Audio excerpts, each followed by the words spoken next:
Now here's where things get interesting. Netflix didn't just cap Curtis Jackson's documentary at 4 episodes. They allegedly cut entire sections that were considered too explosive to air.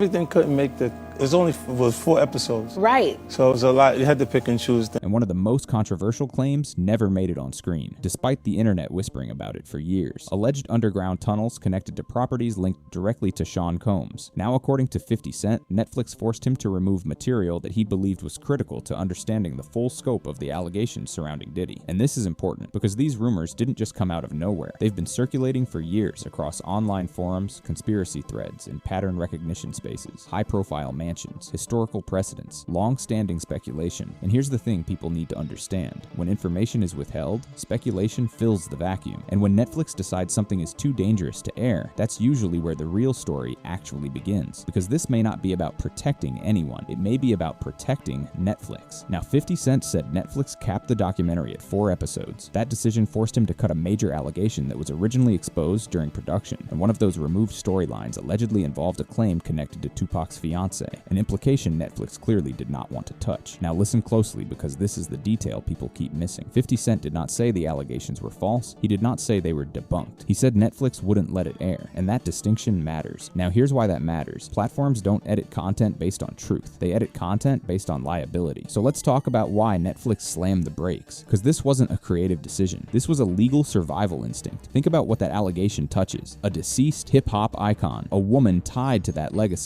a living billionaire with active lawsuits, claims that cannot be cross-examined by every party involved. That's a legal minefield. Netflix doesn't care how viral a claim is if it opens them up to defamation exposure, estate litigation, reputational damage, or advertiser backlash. This isn't censorship. This is risk management. Netflix didn't say, "This isn't true." Netflix said, "We're not carrying this." And those are two very different statements. Now here's where things really start to shift. Netflix didn't just cut one storyline. They capped the entire documentary. 4 episodes for the first installment. That's it, which means story arcs were compressed, context was trimmed, deeper threads were removed. And when platforms cap length like that, it's usually for one of 2 reasons: viewer fatigue or narrative risk. And let's be honest, this wasn't about fatigue. This situation has endless viewer interest. This was about containing exposure. Netflix didn't want the story to expand. They wanted it contained. Now some people think limiting the documentary protects Diddy. That's the wrong way to look at it, because when platforms limit content around one individual, it doesn't signal safety. It signals volatility. If nothing mattered, nothing would need to be removed. And here's the uncomfortable truth. Netflix is willing to air damaging material. They just won't air uncontainable material. And the fact that something crossed that line tells us there are layers to this story the public has not seen and may never see. Let's talk about 50 Cent for a second. This wasn't frustration. This was signaling. He didn't go online yelling. He didn't rant. He didn't deny anything. He calmly said, "Netflix made us cut it." That's a message. He's telling his audience, there's more here, but I can't be the one to say it yet. And if you know anything about 50 Cent, you know he doesn't tease nothing accidentally. When he drops breadcrumbs, it's intentional. Netflix is not protecting Diddy. They're protecting themselves. Corporations don't shield individuals. They shield balance sheets. And once a story becomes legally complex, emotionally radioactive, culturally explosive, and impossible to verify cleanly, it stops being content and starts being corporate exposure. That's why Netflix will air accusations, but not allegations that destabilize multiple legacies at once. Now here's the part nobody wants to say out loud. The most dangerous stories aren't the ones you hear. They're the ones platforms quietly remove. Because once something gets cut at that level, it doesn't disappear. It just moves underground. And if those allegations never resurface through a streaming platform, Netflix won't be the one controlling the narrative anymore. And when control shifts away from institutions, that's when situations stop being documentaries and start becoming disasters. Now understand this. He's strategic. When 50 says footage exists, that means it exists. And you already know. He doesn't bluff. What he's really saying is, I have more, and I'm not scared to use it. We're hearing claims about hidden footage, underground spaces, secret movements, all of that. But here's the reality. When powerful people stay silent, rumors get louder. That's how the internet works now. So when something gets edited out, people don't assume the best. They assume the worst. And this isn't just about Diddy. This is about who controls the narrative. Netflix controls what makes it to your screen. 50 Cent controls what goes viral. And right now, those two don't seem to be on the same page. And if you think this story is done because the documentary aired, you're wrong. Like I told you before, Netflix is allegedly threatening to drop another documentary after Diddy attempted legal action. The loud part is over, but the quiet quiet part, that's where the real damage usually happens. And trust me, 50 didn't say all that for nothing. After Epstein, people don't trust clean explanations. Silence creates theories, edits create suspicion, and the internet always fills in the blanks. Now let me tell you what this is really about. It's not just the tunnels, it's not even just Diddy, it's precedent, because if one documentary opens a door too wide, everybody starts asking questions, and platforms hate that. 50 isn't tied to Netflix, he's not tied to PR teams, and he doesn't need industry protection. That's what makes him dangerous. He can leak without caring who it upsets. You don't tease footage unless you plan to use it. You don't hint unless you want pressure, and you don't poke Netflix unless you're ready for war. Something is coming. It might not be loud, but it's coming. We've seen this before. Stories don't die. They get delayed. They move from screens to courtrooms, from podcasts to paperwork. That's where the real damage happens. So here's the question you need to ask yourself. If Netflix really told the whole story, why is 50 still talking? Why is footage still being teased? Why does this all feel unfinished? Because it is. This isn't the end. If you want the updates before they go viral, you already know what to do. Stay locked in.